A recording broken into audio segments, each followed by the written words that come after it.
Bom dia a todos, senhores conselheiros, senhores vice-presidentes, conselheiros presidentes, senhores advogados, nosso procurador que entrará logo nessa sessão, já deixo aqui um bom dia para eles também. Desejo que tenhamos uma excelente sessão de julgamento. Registro que eu, Francisca Marta de Souza, investida na função de presidente do Conselho de Recursos deste órgão, conduzirei na forma regimental essa sessão de julgamento por videoconferência. Informo que a sessão de julgamento não presencial por meio de videoconferência encontra amparo legal nas portarias 145/2017 e 149/2021. A modalidade, então, implementada resguarda todas as garantias constitucionais das partes no processo administrativo e tributário. Ainda de mencionar que nessa sessão de julgamento será julgado o denominado recurso extraordinário, de que trata o artigo 103.2 da Lei 15.614 de 2014, que ancora-se em caso de divergência entre a resolução recorrida e outras resoluções, quer da mesma Câmara, de Câmara diversa ou da própria Câmara Superior. Para início propriamente dito dos trabalhos, solicito à secretária Ana Paula que averigue a existência do quórum regimental, mencionando os conselheiros presentes nessa sessão virtual, para que possamos dar início ao julgamento dos processos. Bom dia a todos. Para a 18ª sessão ordinária virtual, realizada por videoconferência da Câmara Superior, estão presentes, aos 8 dias do mês de julho de 2021, a excelentíssima senhora presidente, doutora Francisca Marta de Souza. Presente, o primeiro vice-presidente, doutor Manuel Marcelo Augusto Marques Neto. Segundo vice-presidente, doutor Francisco José de Oliveira Silva. Peço permissão, presidente, só para solicitar que o doutor Matheus está ligando para mim, acho que ele está pedindo o link da sessão. Se alguém puder passar para ele, agradeço. Estão presentes. Está presente o conselheiro presidente, doutor Francisco Wellington Ávila Pereira. Daqui a pouco teremos a presença do excelentíssimo senhor procurador do Estado, doutor Matheus Viana Neto. Presentes os conselheiros Michel André Bezerra Lima Gradivol, José Willame Falcão de Souza, Leilson Oliveira Cunha, Tereza Helena Carvalho Rebouças Porto, doutor Henrique José Leal Gereissati, doutor Felipe Augusto Araújo Muniz, doutor Ricardo Valente Filho, doutor Felipe Pinho da Costa Leitão, doutor Saulo Gonçalves Santos, doutora Francileide Cavalcante Furtado Remígio e doutor Robério Fontinelli de Carvalho. Secretariando os trabalhos da Câmara Superior, eu, Ana Paula Figueiredo Porto. Presente o advogado, doutor Sávio Mourão de Oliveira. É só, presidente. Indago a secretária, né? Já verificamos aqui o código regimental, então, oficialmente aberta a nossa sessão, e eu indago a secretária se, dentre as resoluções que foram disponibilizadas, e também a ata, se for sugerida alguma alteração, fazendo menção às respectivas atas. Nenhuma sugestão de alteração. A ata da 17ª sessão ordinária, realizada aos 7 dias do mês de julho. Presidente, foram enviadas para homologação as resoluções referentes aos processos de números 82/2013, auto de infração 2012-13073, da empresa Durametal S.A., conselheiro relator Felipe Augusto Araújo Muniz. Processo número 923/2018, auto de infração 2017-22556, da Votorantim Cimentos Norte Nordeste S.A., conselheira Sandra Reis. E processo 651/2015, auto de infração 2015-01691, da Platino Trading S.A., conselheira Tereza Helena Porto. Só, presidente. Ok. Feito já o anúncio da ata. A ata também, nenhuma observação, né, Ana Paula? Okay. Não, presidente. Então, as resoluções consideram-se aprovadas. Vamos, então, passar ao julgamento propriamente dito do processo, começando aqui pelo processo de recurso extraordinário 1254/2018, auto de infração 2017-22461, recorrente Votorantim Cimento Norte Nordeste S.A., recorrido Estado do Ceará. A decisão recorrida é da segunda Câmara, corporificada na Resolução 10/2020, e a paradigma de número 505/2011, da primeira Câmara de Julgamento. Doutor Sávio aqui conosco para a sustentação oral do recurso interposto. Mais uma vez, seja bem-vindo. E o conselheiro relator, doutor Robério Fontinelli de Carvalho, a quem eu peço que faça o seu relato, já lhe repassando a palavra. Doutor Robério, com a palavra. Bom dia, senhora presidente, senhores conselheiros, advogados aqui presentes e a secretária da sessão. Inicio o meu relatório. Versa o auto de infração objeto do recurso sobre deixar de escriturar no livro fiscal próprio, inclusive na modalidade eletrônica, documento fiscal relativo à operação de entradas de mercadoria.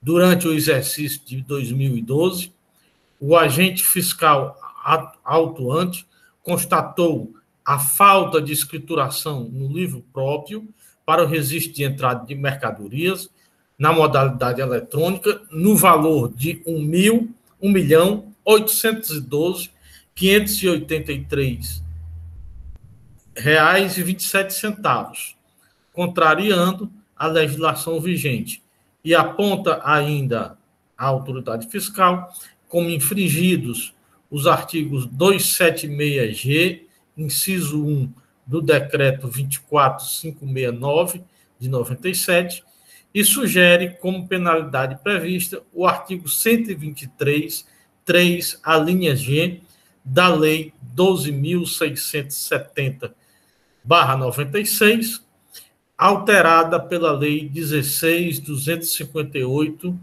de 2017.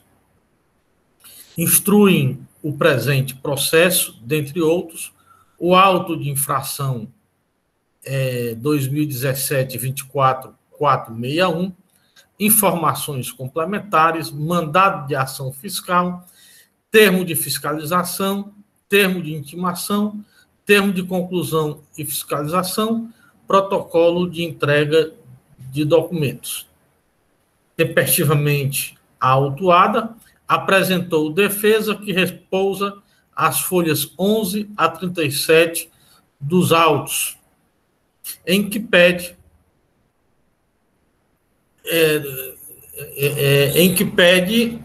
que o processo, no julgamento do processo, que sejam consideradas as seguintes situações de seu requerimento: que seja julgado nulo por cesseamento de direito de defesa, decadência do direito do fisco constituir em 19/12/2017 crédito tributário relativo a janeiro de 2012 a novembro de 2012. No mérito, solicitou perícia técnica, pois, apesar de não ter escriturado as notas fiscais objeto da autuação, teria realizado o lançamento contábil das mesmas, fato que, no seu entendimento, ensejaria a resolução da penalidade. No julgamento singular, o julgador de primeira instância, as folhas 139 e 153, julgou o feito procedente, interpondo reexame necessário, apresentando a seguinte emenda: o contribuinte deixou de escriturar no livro próprio para o registro de entradas documento relativo à operação ou prestação também não lançada na contabilidade dos aludidos documentos. Autuação procedente. Artigos infringidos: 276-G da Lei 12.670 de 96, penalidade artigo 123-G da Lei 12.670, com alterações pela Lei 13.418 de 2003 e nova Lei 16.258 de 17, defesa tempestiva. Inconformado com a decisão singular, o contribuinte interpôs recurso ordinário, folhas 150, 170, onde basicamente repete os pedidos exarados em sua petição impugnatória. A Assessoria Processual Tributária emitiu o parecer número 303 de 2019, onde se manifesta por conhecer o recurso ordinário para dar-lhe parcial provimento. A segunda Câmara de Julgamento, por meio da Resolução 10 de 2020, as folhas 194 e 197, decidiu por negar provimento ao recurso, confirmando a decisão condenatória de primeira instância, apresentando a seguinte ementa: deixar de escriturar notas fiscais de entrada na EFD, auto de infração julgado procedente.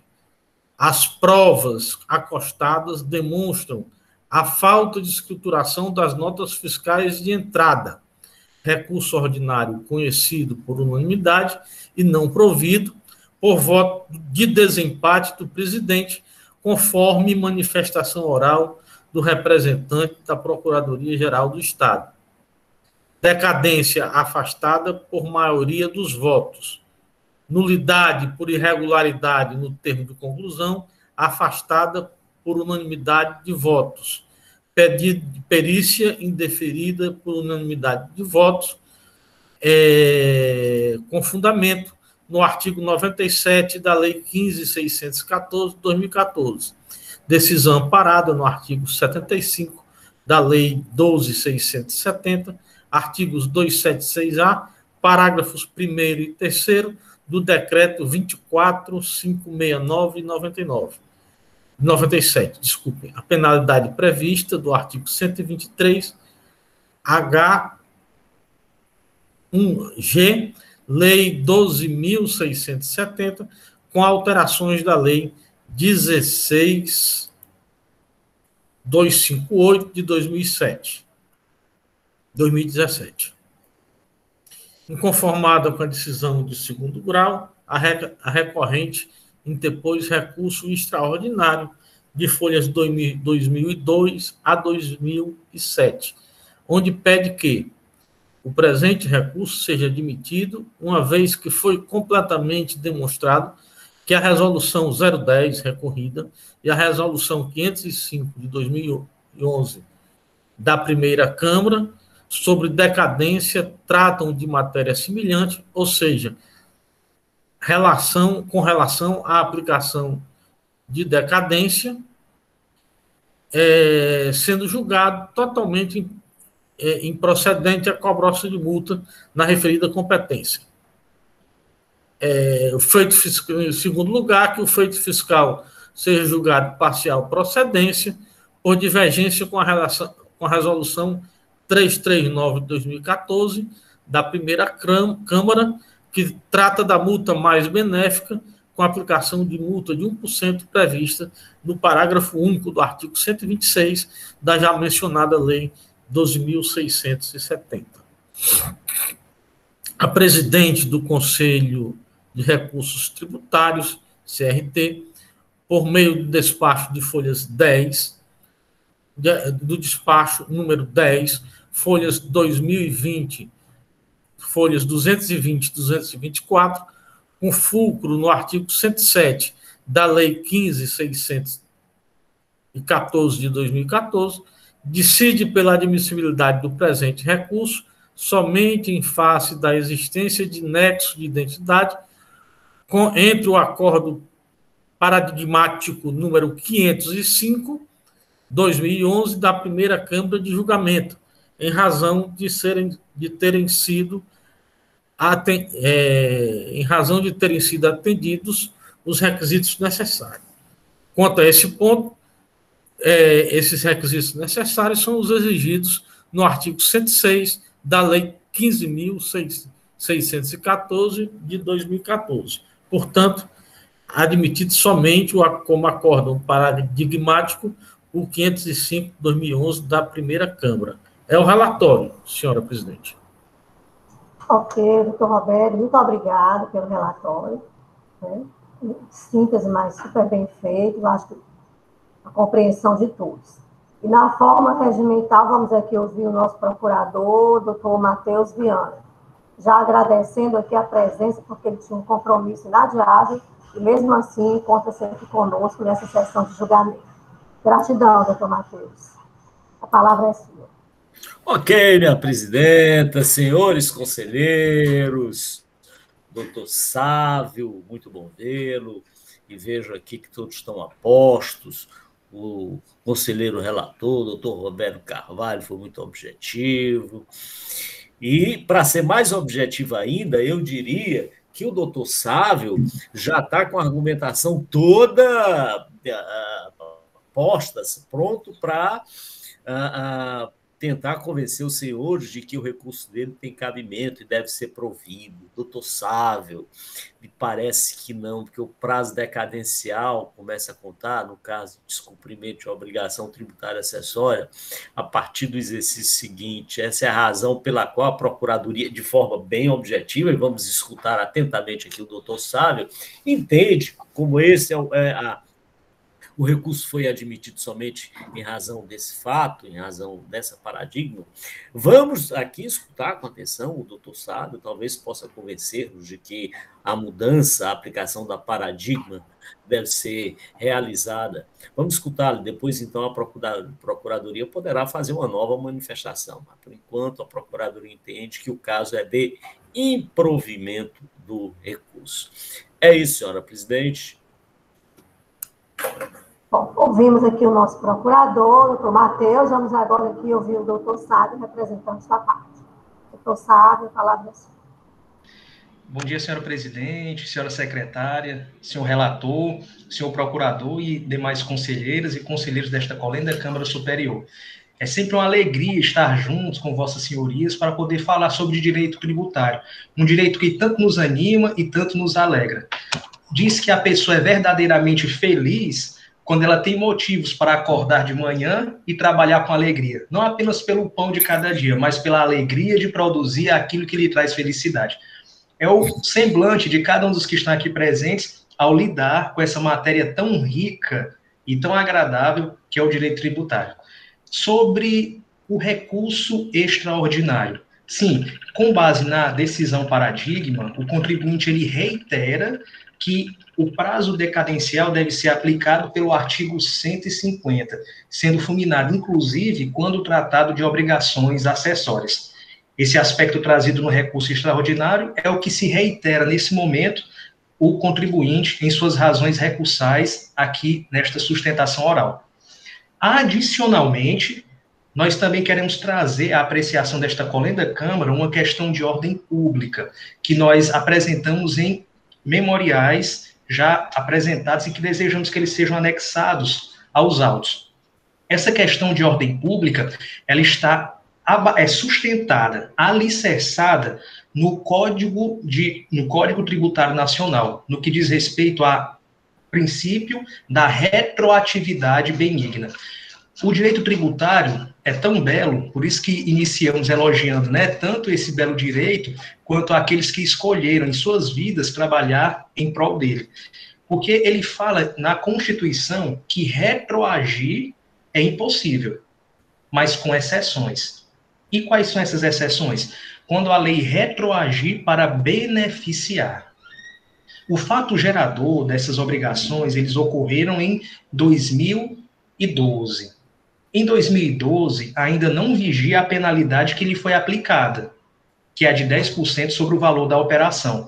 Então, a autoridade fiscal, ela escolheu uma penalidade que estava amparada por uma nova lei, uma alteração da lei do ICMS do Estado do Ceará, que ocorreu em 2017. Entretanto, ao escolher a penalidade, ao decidir retroagir no tempo, até o fato gerador de 2012, ele aplicou em 2017 uma penalidade que não era a mais benéfica ao contribuinte. Por quê? Porque naquele mesmo ano já existia uma penalidade que era muito mais benéfica ao contribuinte. Então, com base no artigo 106, inciso 2, a linha C, se eu só posso retroagir para beneficiar, eu tenho que fazer isso nos exatos termos da lei. E o que beneficiaria mais o contribuinte? Era justamente a penalidade que está esculpida no artigo 123, 8L. Esta é a penalidade mais benéfica. Esta é a que o Código Tributário Nacional autorizaria a retroação, a volta no tempo, para ser aplicada em benefício do contribuinte. E será que isso já aconteceu em uma Câmara Superior, onde se apresenta um recurso extraordinário com um determinado tema, e ao longo do processo se suplica algo diferente com base no artigo 106 do CTN? Sim, já aconteceu. Inclusive, a resolução número 38 de 2017, de relatoria do Dr. Ricardo Valente, ela tratou de um tema similar. Note, não uso a palavra igual. Para estabelecer a justiça, uso o termo similar. Com grande similaridade, aconteceu algo parecido. E na resolução que nós estamos tratando, a resolução 38 de 2017, ocorreu exatamente isso, a aplicação da retroação mais benéfica, com base no artigo 106, inciso 2, a linha C. E naquele julgamento foi aplicado, sim, a multa que lhe era mais benéfica ao contribuinte naquela situação em específico. Razão pela qual esse contribuinte, votorantim-cimento, suplica que esta colenda Câmara, além de debruçar-se sobre a questão da decadência, também possa debruçar-se sobre a questão de ordem pública trazida à apreciação desta colenda Câmara, de que os fatos de que a penalidade só pode retroagir no tempo se for a mais benéfica ao contribuinte. E será que seria possível fazer isso nesse momento? Sim. Em respeito ao princípio da isonomia, pedimos que essa Câmara possa analisar da mesma maneira como foi analisada na resolução número 38 de 2017. E o Supremo Tribunal Federal, ele autoriza que a administração pública possa realizar esse procedimento. Na súmula 473 do STF, fala que, por motivo de conveniência, oportunidade, respeitado o direito adquirido e ressalvado todos os casos, né, a administração pública ela pode rever os seus próprios atos em qualquer momento que lhe entenda adequado. E por que seria conveniente e adequado? Bem, esse momento poderia muito bem desfazer quaisquer efeitos futuros. A votorantim pode analisar a sua própria situação. Eu consigo provar que escriturei? Bem, não consigo. Eu já recebi a penalidade adequada? Recebi. Então, eu não vou mais discutir esse assunto na justiça. Simplesmente vou pagar o que é devido. Então, isso evitaria uma discussão judicial no futuro. Então, existe uma oportunidade, existe uma conveniência que autoriza a administração pública, esta colenda Câmara, a rever os seus atos neste momento. Razão pela qual estas são as súplicas do contribuinte nesse momento, ressalvado o direito de, se em um momento futuro, esclarecer alguma questão de fato, que estamos à disposição. Bom, ouvimos aqui o doutor Sávio, eu gostaria novamente de ouvir o doutor Matheus, em especial com relação à questão de ordem pública aqui trazida pela parte. Doutor Matheus. Presidente, eu tirei a câmera porque a internet aqui está um pouco instável. É muito interessante, porque os limites do recurso extraordinários, eles são definidos pela resolução paradigma que foi juntada.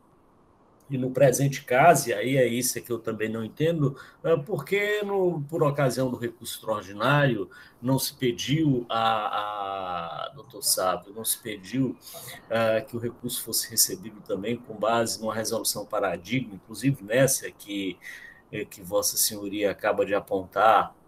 Quer dizer, houve então uma falha na interposição do recurso, houve um equívoco, porque seria o caso de pedir exatamente, utilizando como paradigma uma resolução dessas, que são várias, em que deixa de se aplicar aquela sanção mais gravosa para aplicar uma menos gravosa, que é a L8L.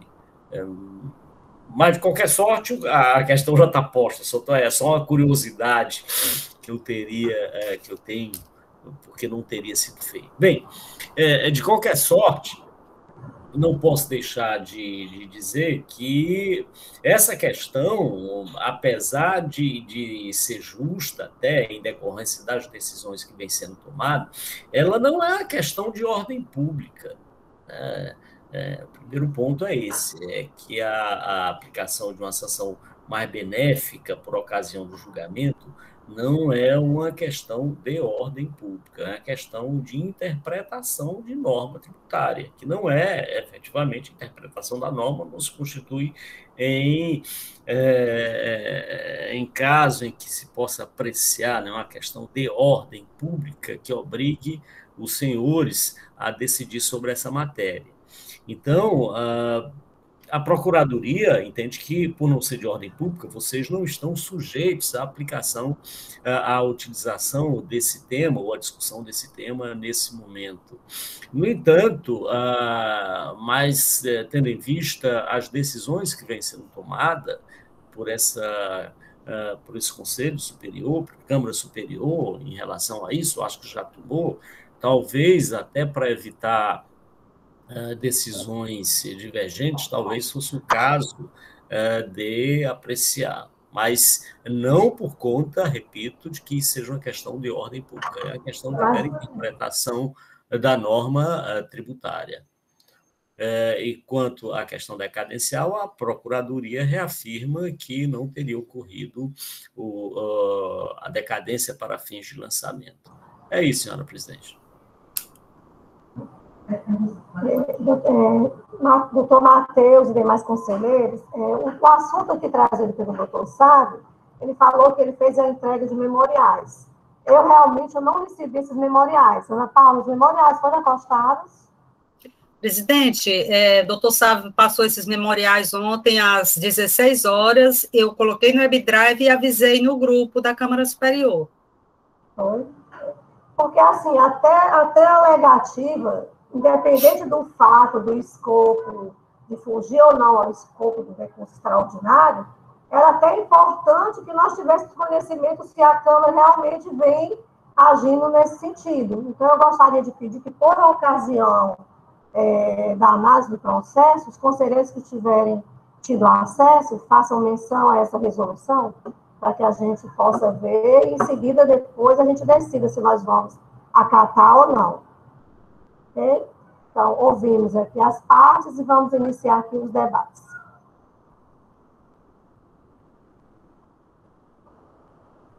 As inscrições estão abertas. Senhor presidente. Pois não, doutor William. Pronto. Eu já ia falar sobre esse assunto, o doutor Matheus já se pronunciou. Eu vi aqui os memoriais, e no memorial, aparecem nos memoriais os assuntos, dentre os assuntos tratados, além da decadência, né, que está ratificando, alega o pedido para mudar para 123.8L, conta das diversas resoluções que já existem no CONAT. Eu não estou aqui olhando o e-mail no momento, estou no sistema, mas é uma coisa que é uma decisão que já se toma no CONAT há bastante tempo, só que no recurso extraordinário, não trouxe essa questão do 8L, embora na resolução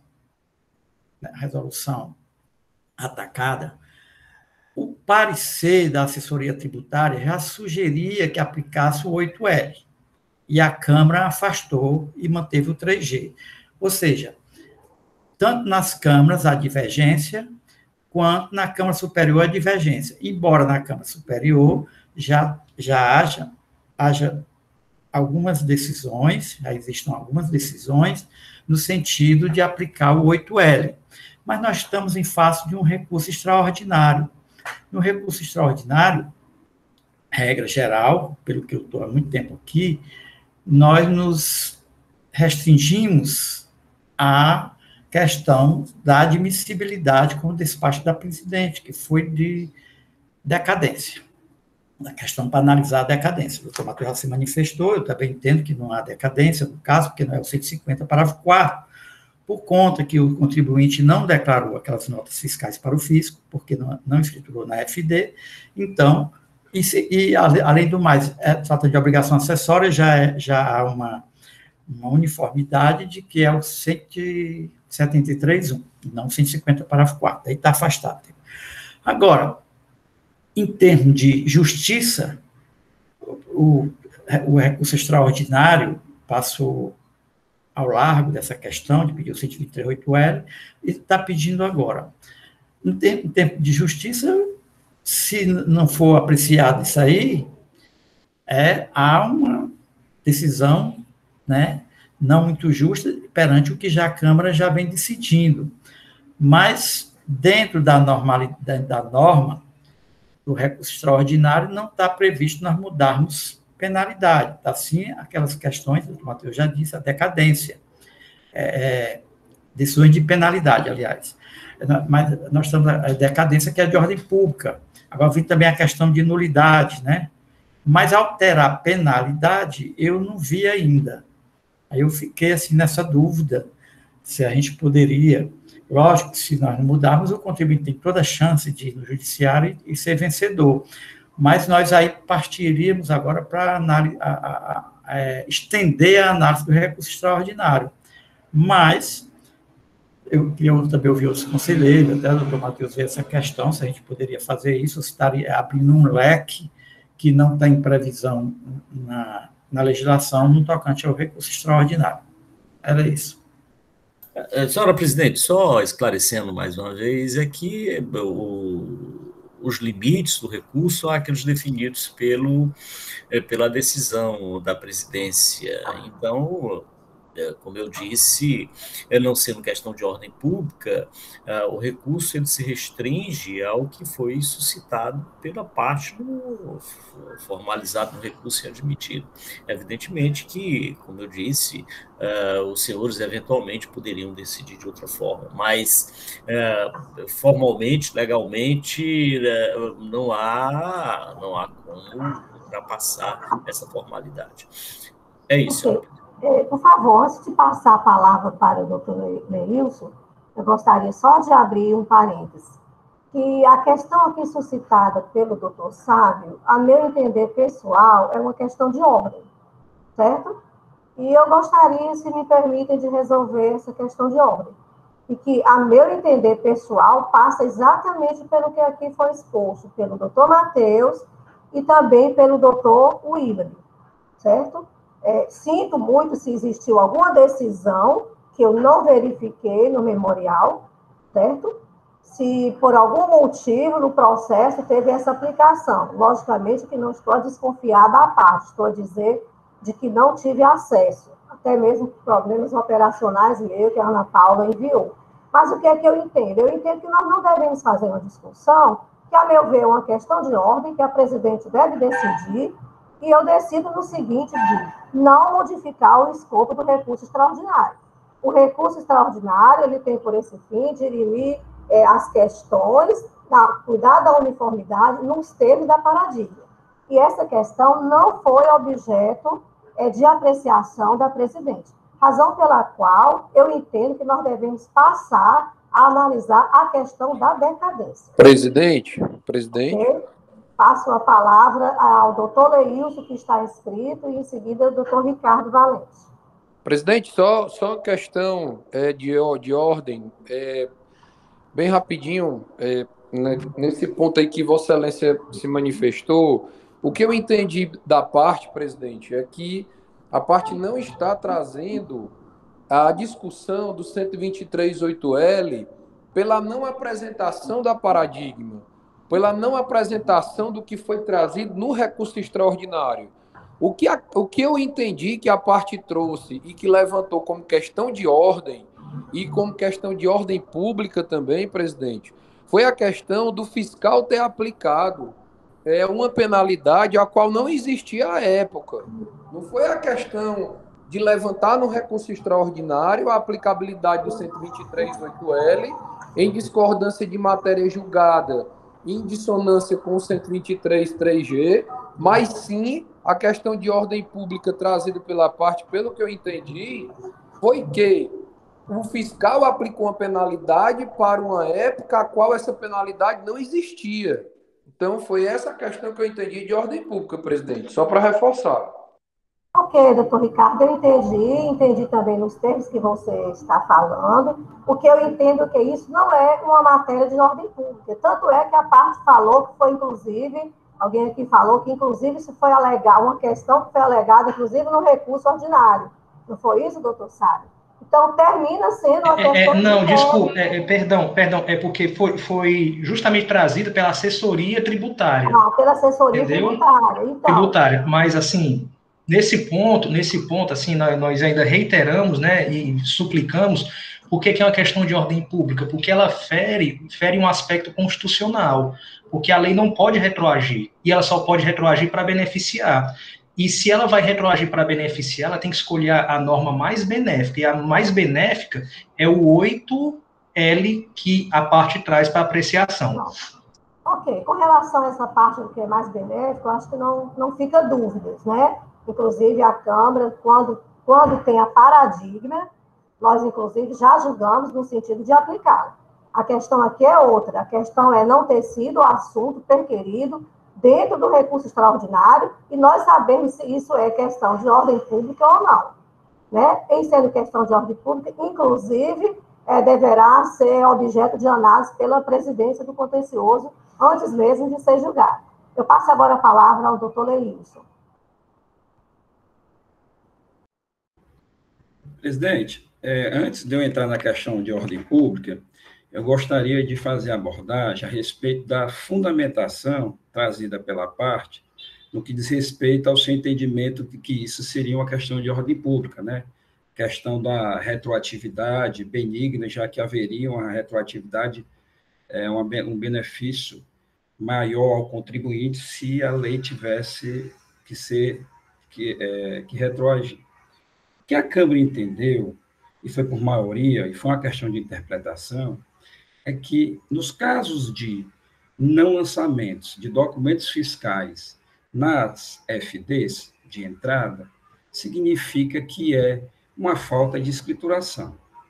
E, para isso, já existia penalidade desde os anos 90. Falta de escrituração, aliás, antes mesmo do 24.569, na época do decreto 21.219 e no antecessor do próprio decreto 21.219.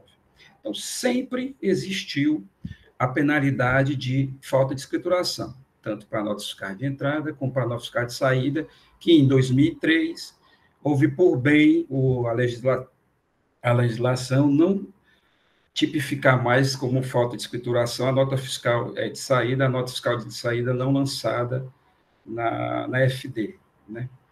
Mas sempre existiu. Então, o que a Câmara fez?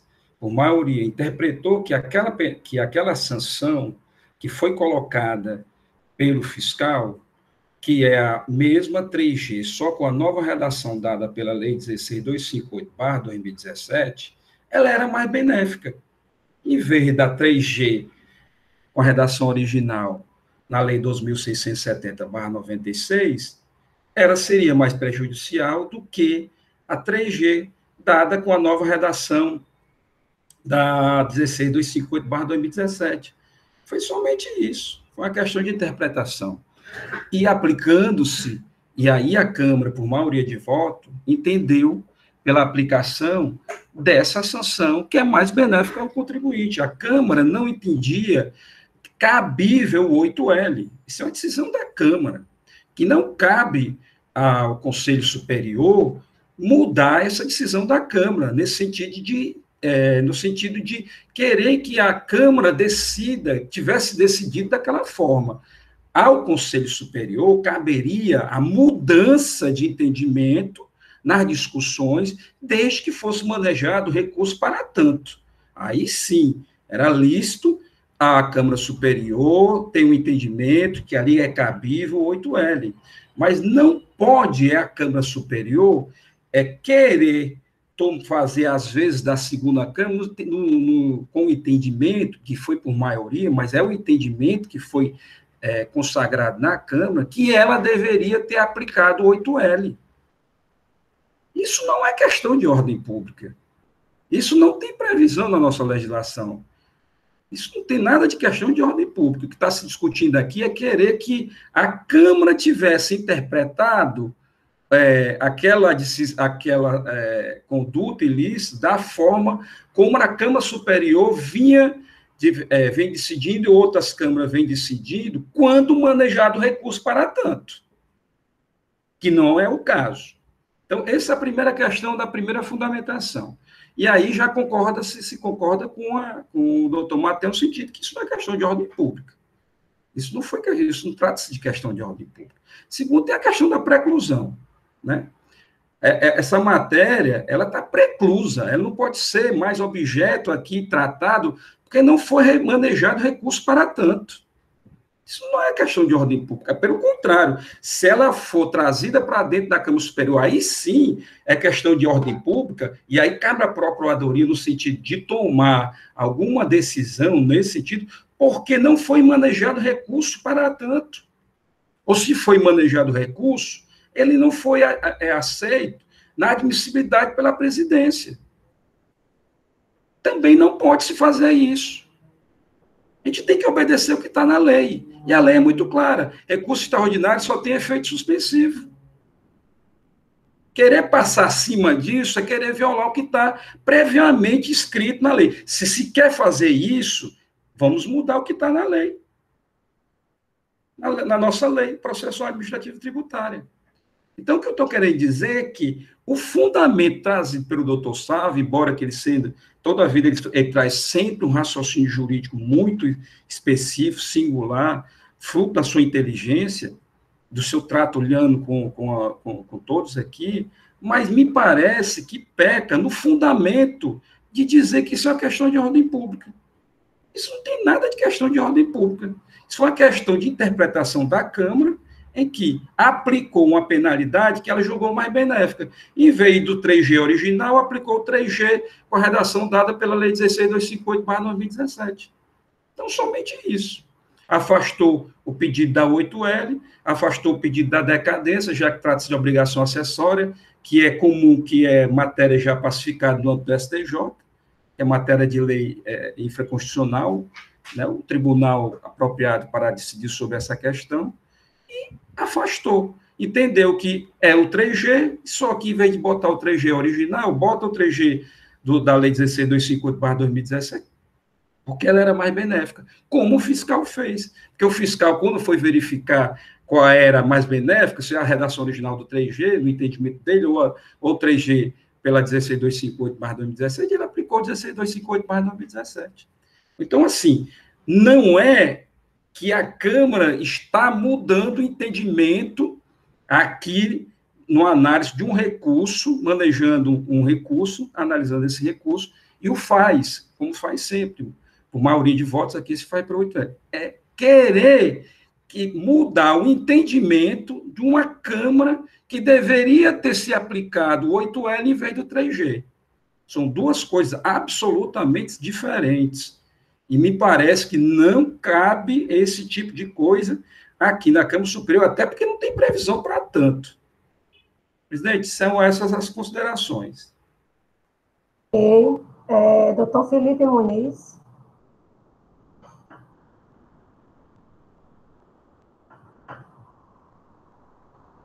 Doutor Felipe. Obrigado, presidente. Estava aqui.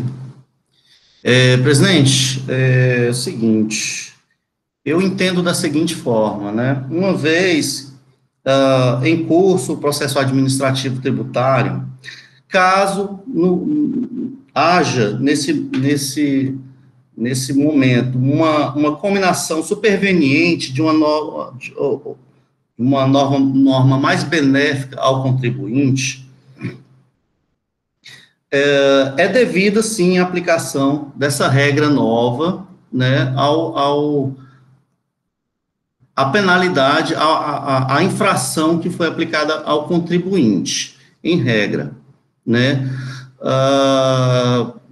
Contudo, durante o curso, ou melhor, após, seria possível nós aqui decidirmos nesse sentido, em recurso extraordinário, caso o contribuinte não tenha feito esse pedido, não tenha feito a adequação no recurso extraordinário, eu entendo que talvez em uma ocasião, que seria, por exemplo, se essa lei mais benéfica viesse a ser editada após o manejo do recurso extraordinário pelo contribuinte, que aí, no caso, ele não teria tido a oportunidade de se manifestar. E aí, sim, talvez fosse uma questão de ordem pública.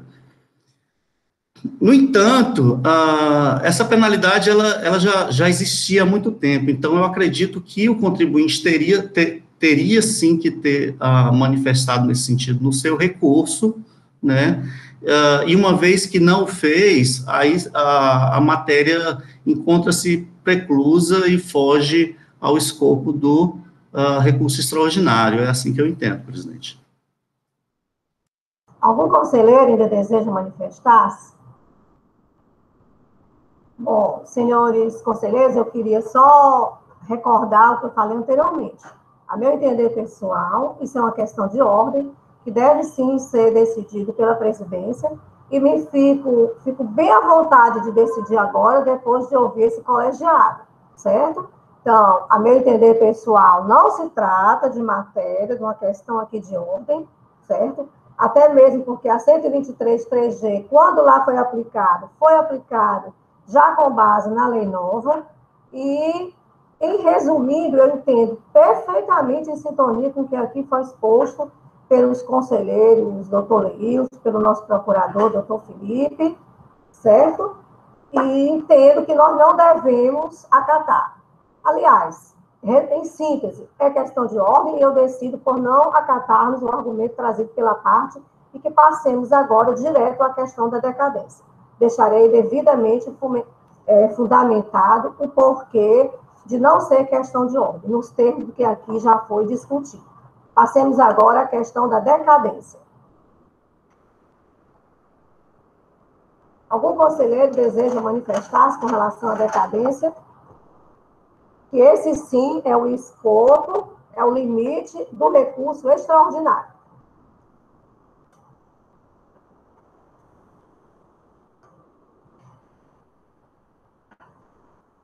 Bom, o silêncio, eu creio que indica que todos já têm a sua posição com relação à decadência, posso então colocar o processo para votação. Mais uma vez eu indago se alguém deseja falar. Não havendo, doutor Roberto Carvalho, com relação à decadência, qual o seu voto? Aqui eu não estou ouvindo. Pois não, doutor Roberto. Pronto, acho que agora está, né? Pode votar. Presidente,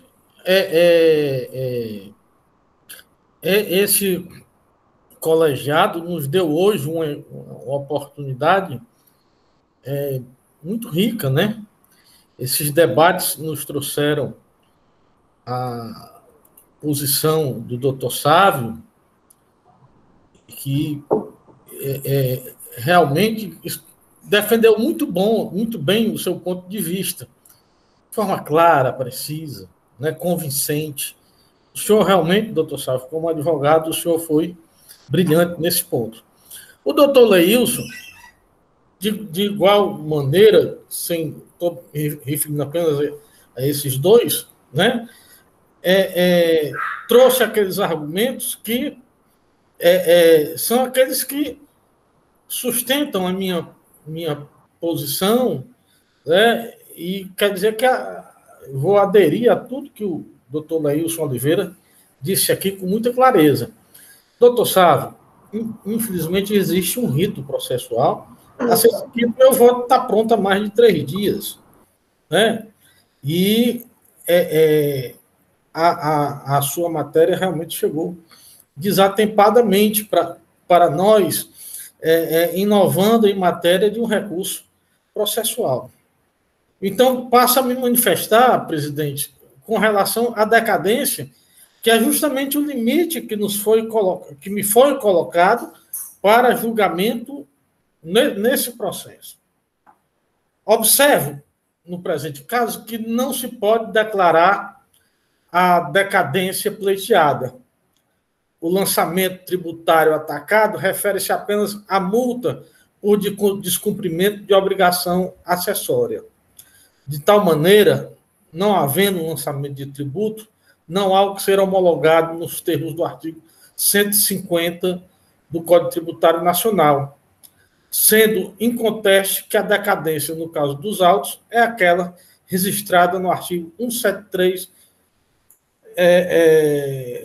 daquela do artigo 173, por tratar-se tão somente de lançamento de ofício relativo a obrigações que restaram descumpridas, presidente.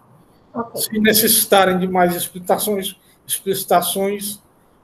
ficou claro. Fazer. Obrigada, doutor Roberto. Doutor Saulo. Desculpe, doutor Sávio. Doutor Saulo. Doutor William. Senhora presidente, acompanho o voto do relator. Retornando, doutor Saulo. Doutor Henrique Gereissati. Presidente, me acosto ao voto do relator. Doutora Tereza. Bom dia a todos. Com o relator, senhora presidente. Doutor Saulo. Doutor Leilson. Com o relator, presidente. Doutor Michel. Bom dia, senhora presidente. Bom dia a todos. Acompanho o relator. Doutor Ricardo Valente. Presidente, eu acompanho o relator, presidente. Doutor Felipe Pinho. Acompanho o relator também, presidente. Francilei Leite. Bom dia a todos. Eu acompanho o relator. Felipe Muniz. Acompanho o relator, presidente. Doutor Saulo. Bom, encerrada a votação. Ana Paula. Decisão unânime, senhora presidente, pelo afastamento da extinção em razão de decadência, confirmando a decisão da Câmara recorrida. Deixou de votar por problemas técnicos não presentes no momento, podendo proferir seu voto, doutor Saulo. E a Câmara Superior... Só uma dúvida aqui, doutor Roberto. A decadência para qual período, hein? Eu anotei aqui. Seria, presidente, de janeiro a novembro de 2012. Ok. Então, no presente caso, a Câmara Superior do Conselho de Recurso Tributário, deliberando sobre o recurso extraordinário em questão, resolve por unanimidade de voto, negar o provimento para decidir pela manutenção da decisão recorrida. Nos termos do voto do conselheiro relator e em conformidade com a manifestação oral do outro representante da PGE, fazendo menção aqui a ausência momentânea do doutor Saulo. Fez a decisão para o processo e Doutora Marta, eu retornei aqui porque deu um probleminha na conexão, mas eu sigo o voto aí que manifestou o entendimento da PGE. Doutor Saulo, só que eu já proferi a decisão. Ok? Eu fiz a chamada aqui umas 5 vezes. Né? Bom, mas até tendo aqui coerência, a decisão ficará por unanimidade, então eu vou voltar aqui atrás e vou computar aqui o voto do doutor Saulo, mas já estava encerrado. Paulinho, por favor, coloque que o doutor Saulo, a tempo, proferiu o voto dele. Ok. Continua, então, sendo a decisão por unanimidade de votos.